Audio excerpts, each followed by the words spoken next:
వృశ్చికం వారి కనుక చూసుకున్నట్లయితే మీకు చతుర్థ భావంలో రాహువు, పంచమంలో మీ లగ్నాధిపతి వెళ్ళి, మీ రాస్యాధిపతి అనుకోండి, లగ్నాధిపతి అనుకోండి, కుజుడు వెళ్ళి శని రవితో కలిసి ఉంటున్నాడు 2వ తేదీ నుంచి. ఆ రవి పంచమంలో ఉండే రవి 14 నుంచి 6వ స్థానంలోకి రావడం, 6వ స్థానంలో ప్రస్తుతం శుక్రుడు ఉండడము, ఆ శుక్రుడు సప్తమంలోకి 19వ తేదీ నుంచి మారడం, అష్టమ గురువు దశమ స్థానంలో కేతు ఉన్నాడు.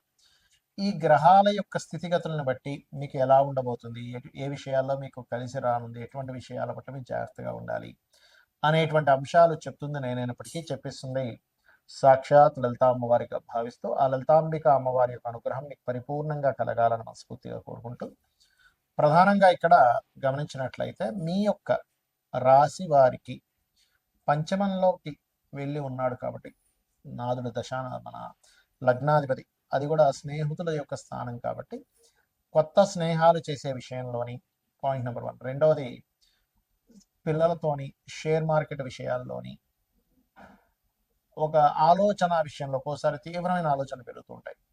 తీవ్రమైన ఆలోచనలో ఒకసారి అగ్రెసివ్గా కొన్ని నిర్ణయాలు తీసుకుంటాం. అగ్రెసివ్గా ఉన్నప్పుడు అసలు నిర్ణయం తీసుకోకూడదు. పంచమంలో ఈ గ్రహాల యొక్క కలయిక ఉన్నప్పుడు ఇవి జాగ్రత్తగా ఉండండి. ఫైనాన్షియల్గా అయితే గ్రోత్ పెరుగుతుంది. విదేశాల్లో సెటిల్ అవ్వాలనుకునేటువంటి వారు, ప్రయత్నం చేసేటువంటి వారు కొంతవరకు ప్రయత్న లాభం అయితే కలుగుతుంది. కాకపోతే శుక్రుడు 6లో ఉన్నాడు కాబట్టి 19వ తేదీ లోపల ఎటువంటి వివాహ నిర్ణయాలు తీసుకోకండి. శత్రువులు అనవసరంగా గవర్నమెంట్ జాబ్స్ చేసేటువంటి వారు, గవర్నమెంట్ జాబ్స్లో ఉండేటువంటి వారితో లేదా మెడికల్ రంగాల్లో ఉండేటువంటి స్త్రీలతో కొంత శత్రుత్వాలు ఏర్పడేటువంటి అవకాశం ఉంది. గవర్నమెంట్ జాబ్ కోసం ప్రయత్నం చేసేటువంటి వారికి మాత్రం అనుకూలంగా ఉంది. కాకపోతే దశమంలో కేతు ఉన్నాడు కాబట్టి కాస్త గణపతి ఆలయాలకు వెళ్తూ ఉండండి. తద్వారా మీకు ఉద్యోగ సంబంధించినటువంటి విషయాల్లో ఇబ్బంది అనేటువంటిది కలగదు. అదేవిధంగా మీరు కాస్త ఉలవలు దానంగా ఇవ్వండి. అండ్ నవగ్రహాల్లో కుజ, శని, రవి, రాహు, కేతు 5 గ్రహాల దగ్గర దీపారాధన చేయండి.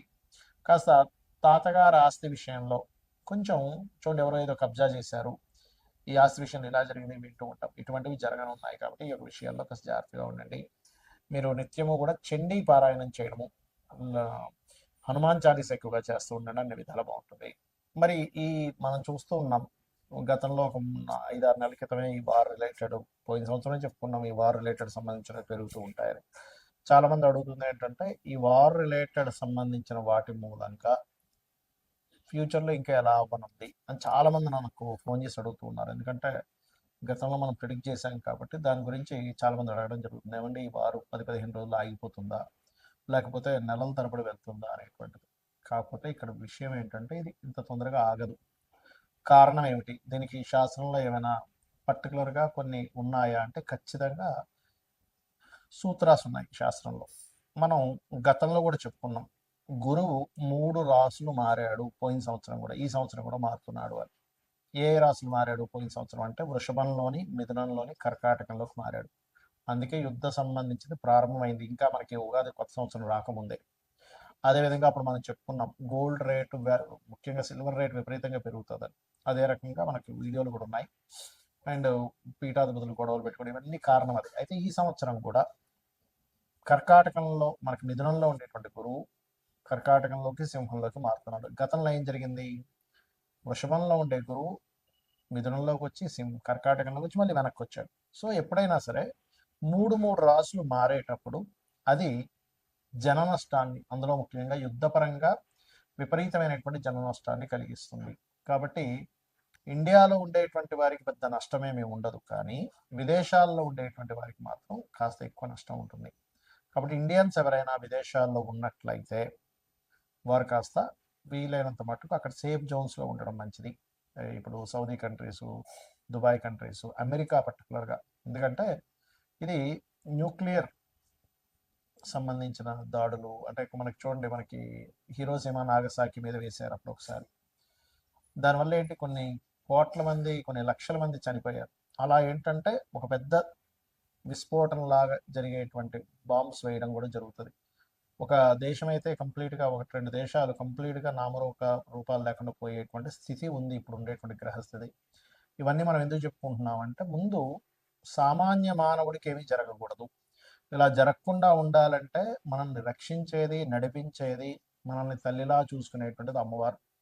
కాబట్టి రకరకాల దేశాల్లో ఉంటారు. చూడండి, మనం ఒక్కోసారి వింటూ ఉంటాం, ఏమంటే పెద్ద ఫ్లైట్ పడిపోయింది, ఒక చిన్న పిల్లవాడు కాపాడబడ్డాడు అంటాం. ఒక్కోసారి చాలా పెద్ద షిప్ మునిగిపోయిందని, కానీ కొంతమంది ఎందుకు బయటపడ్డారంటే, ఎలా బయటపడ్డారంటే అదే మిరాకిల్. మొన్న ఫ్లైట్ కూడా పడిపోతే చూడండి, ఒక అతను ఫ్రెష్గా స్నానం చేసుకొని వచ్చాడు, నడుచుకుంటూ వచ్చేసాడు. అదేంటంటే అంత పెద్ద పేలిపోయింది, మంటలు వచ్చాయంటే అదే లక్.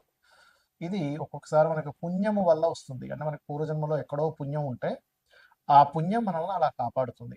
మరి ఇప్పుడు ఉండేటువంటి దీంట్లో మీరు ఏం చేయాలంటే, రోజు చండీ వినండి, లేదా దుర్గా కవచం చదువుకోండి. చండీ వినడమైనా, చండీ పారాయణం చేయడమైనా, లేదా చండీ హోమాలు చేసుకోవడమైనా ఇంట్లో చేసుకోండి. దానివల్ల ఏమవుతుందంటే మీరు రక్షింపబడతారు. దేశాలు కొట్టుకోవడం వల్ల సామాన్య మానవుడు ఇబ్బంది పడకూడదు కాబట్టి ఇది ఎలాంటి రక్షణ ఇస్తుంది.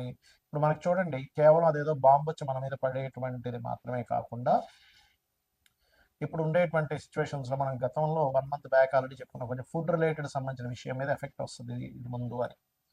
అదే రకంగా చూసుకుంటే గ్యాస్ సరిగ్గా అందకపోవడం. ఇప్పుడు నార్మల్గా ఎవరైతే వీళ్ళు కమర్షియల్ కాకుండా నాన్ కమర్షియల్ వాళ్ళకి వచ్చేస్తున్నాయి గ్యాసెస్, కానీ కమర్షియల్ వాళ్ళకి రావట్లే. తద్వారా హాస్టల్స్లో ఉండేటువంటి వారు, లేకపోతే హోటల్స్లో తినేటువంటి వారు, ప్రత్యేకంగా వాళ్ళు వండుకోరు, హోటల్నే ఆధారపడి ఉంటారు. అలాంటి వారికి ఇబ్బంది అనేటువంటిది స్లోగా ప్రారంభమైంది. తద్వారా మనకి వండుకునే స్థితి, పరాభావనామ సంవత్సరం, పరావాసు నామ సంవత్సరం, రెండు పేర్లు దీనికి. పరాభావము అంటే పరాభవం చెందడం, కొన్ని దేశాలు యుద్ధంలో ఓడిపోవడం జరుగుతుంటుంది. పరావసు వల్ల ఏమిటి అంటే, మనం పూర్వంలో ఎటువంటివి అయితే పద్ధతులు పాటించాము అటువంటివన్నీ కూడా వస్తూ ఉంటాయి. అంటే పూర్వ పద్ధతులు రావడము, కొన్ని దేశాలు ఓడిపోవడము, కొన్ని దేశాలు ఇబ్బంది పడ్డం అనేటువంటిది ఉంది ఈ సంవత్సరము. దాంతోపాటు ఎప్పుడూ కనీ విని ఎరుగనట్టుగా 3 సార్లు మనకి పంచగ్రహ కూటమి కూడా వచ్చింది. అది కూడా మనం చెప్పుకున్నాం లాస్ట్ టైం. కాబట్టి నేను అనేది ఒకటే గుర్తుపెట్టుకోండి. ఇక్కడ మీరు ఎందుకంటే దేశాలు మిసైల్స్ వేసుకుని ఏమైనా సామాన్య మానవుడికి ఇబ్బంది కలగకుండా ఉండాలి కాబట్టి నవగ్రహాలలో కుజుడు, రాహువు, శని, గురువు, ఈ 4 గ్రహాల దగ్గర దీపారాధన చేయండి. మీకు దగ్గరలో గోశాల ఏదైనా ఉంటే గోవులో సకల దేవతలు ఉంటారంటారు.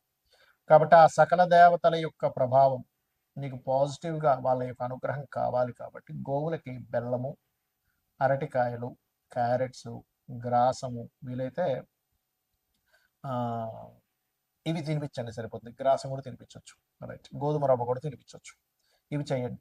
ఇక్కడ మరొక విషయం ఏంటంటే, మనం రాశి ఫలాలు చెప్పుకుంటున్నాం కదా, దీనికంటే ప్రధానంగా మీ పర్సనల్ చార్ట్ చూసుకోవాలి.